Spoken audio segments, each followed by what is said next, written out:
gbèrò kí n má kọ́lé wì kọ́ lọ́jọ́ ìbí làwọn tèmi. Happy birthday to you sir Dr. Damola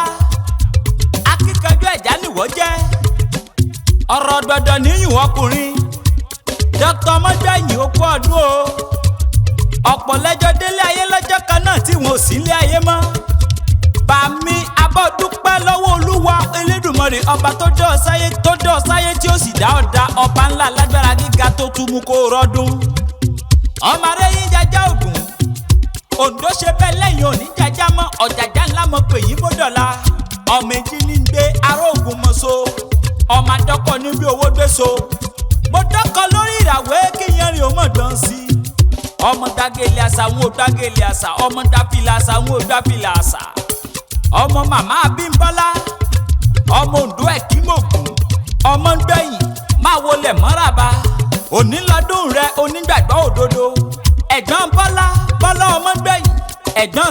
Sídé ọmọ ń gbẹ̀yìn gbogbo ọmọ àtayá ń kọ́ ṣé wọ́n ń bẹ lálàáfíà ara Tósìn ló ní kí n máa kí ọ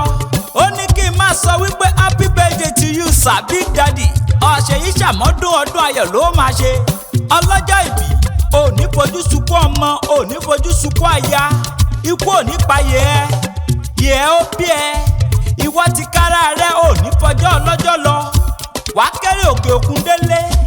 wà á máa rí tajé ṣe rírí ṣe rẹ ò ní dáwọ́ dúró ìgbà rẹ ti ń dùn yẹ Ọlọ́run ọba ò ní jẹ́ ó tán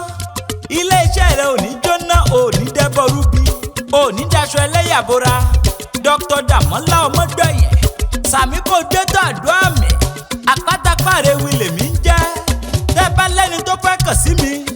ẹni kí wọ́n pè mí sórí nọ́mbà sáìdì tọ̀dọ̀ tèmi 08169602775 mo gbéra pa ó dibi tá a forí mi sọlẹ̀ sí o níbi ojúmọ́ ti mọ́dé gbogbo ilẹ̀ kílẹ̀.